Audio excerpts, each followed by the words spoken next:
Hello friends, इल्युमिनेटिंग with शिल्पाजमध्ये तुमचं मनपूर्वक स्वागत. मागील व्हिडिओमध्ये आपण पिनॅकल नंबर म्हणजे काय, ते कसे कॅल्क्युलेट करायचे आणि प्रत्येक पिनॅकल नंबरचा मूलभूत अर्थ समजून घेतला. अनेकांना प्रश्न पडतो, माझा फर्स्ट पिनॅकल किती वर्षाचा असतो, सेकंड पिनॅकल कधी सुरू होतो, थर्ड आणि फोर्थ कोणत्या वयात सुरू होतो आणि सर्वात महत्त्वाचा प्रश्न, चारही पिनॅकल नंबर्सचा एकत्रित अर्थ कसा समजून घ्यायचा. आजच्या व्हिडिओमध्ये आपण या सर्व प्रश्नांची उत्तरे जाणून घेणार आहोत. चला सुरुवात करूया पिनॅकल नंबर्स आणि वय यांचा संबंध.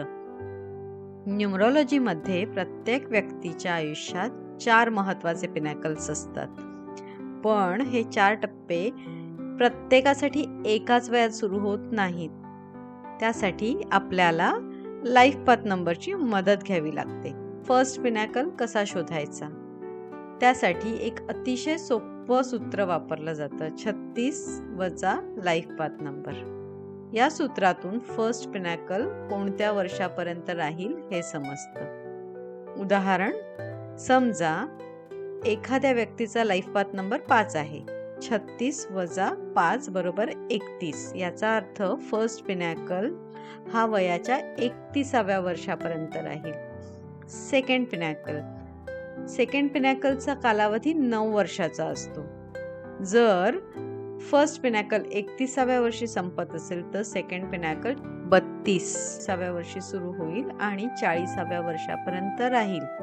थर्ड पिनॅकल परत 9 वर्ष म्हणजे 41 ते 49 वर्ष आणि फोर्थ पिनॅकल शेवटचा टप्पा.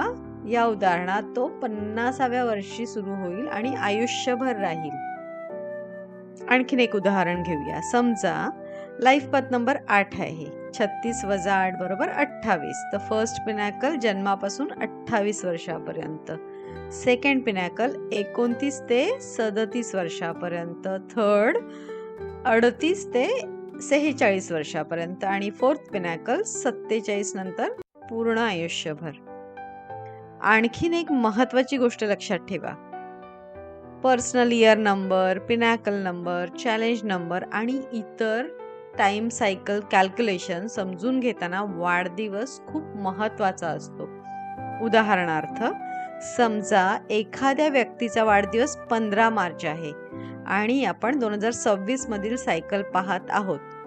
तर आजची तारीख जानेवारी 2026 असेल तर त्या व्यक्तीचा नवीन सायकल अजून सुरू झालेला नसेल, कारण तिचा वाढदिवस अजून आलेला नाही. पण 15 मार्च 2026 नंतर नवीन सायकल सुरू होईल. म्हणजेच वाढदिवसापूर्वी ती व्यक्ती अजूनही मागील सायकलच्या प्रभावाखाली असू शकते.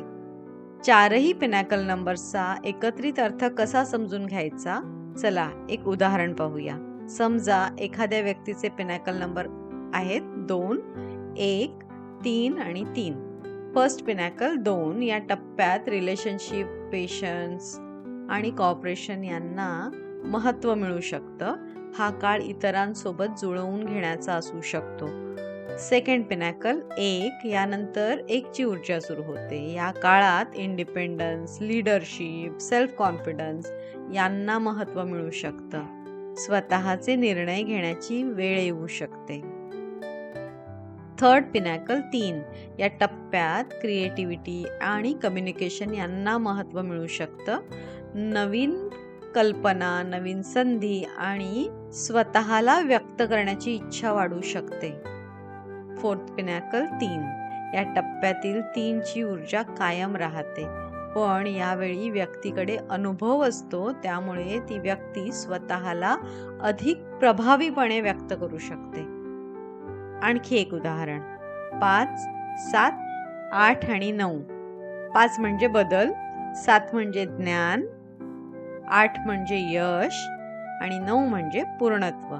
या उदाहरणात व्यक्तीचा प्रवास बदलापासून सुरू होऊन ज्ञान, यश, शेवटी समाजासाठी योगदान देण्यापर्यंत जाऊ शकतो. महत्त्वाची गोष्ट, चारही पिनॅकल नंबर्स वेगळे पाहू नका, त्यांना एक प्रवास म्हणून पहा, कारण प्रत्येक पिनॅकल पुढील पिनॅकलसाठी पाया तयार करत असतो. आणखीन एक महत्त्वाची सूचना, वेगवेगळ्या न्यूमरॉलॉजी सिस्टममध्ये कॅल्क्युलेशन करण्याच्या पद्धती वेगवेगळ्या असू शकतात. विशेषतः मास्टर नंबर 11, 22 आणि 33 यांच्याबाबत वेगवेगळी मतं आढळतात. म्हणून तुम्ही कोणती न्यूमरॉलॉजी सिस्टम वापरत आहात हे समजून घेणं महत्त्वाचं आहे. जर एखाद्या व्यक्तीचा लाईफ पाथ नंबर 6 असेल तर फर्स्ट पिनॅकल किती वर्षाचा असेल? ए 28, बी 30, सी 32, डी 36. योग्य उत्तर आहे बी 30, कारण 36 वजा 6 बरोबर 30. तुमचा लाईफ पाथ नंबर काय आहे आणि तुमचे 4ही पिनॅकल नंबर कोणते आहेत कमेंटमध्ये नक्की लिहा. आज आपण पिनॅकल नंबरचा कालावधी आणि 4ही पिनॅकल नंबर्सचा एकत्रित अर्थ समजून घेतला. लक्षात ठेवा, न्यूमरॉलॉजी ही भविष्य सांगणारी पद्धत नाही. ती स्वतःला अधिक चांगल्या प्रकारे समजून घेण्यासाठी वापरली जाणारी एक सेल्फ अवेअरनेस सिस्टम आहे. जर तुम्हाला हा व्हिडिओ आवडला असेल तर लाईक करा, शेअर करा आणि इल्युमिनेटिंग विथ शिल्पाजला सबस्क्राईब करायला विसरू नका. तोपर्यंत स्वतःला ओळखा, सकारात्मक रहा आणि तुमच्या आयुष्यात प्रकाश पसरवत रहा. Thank you.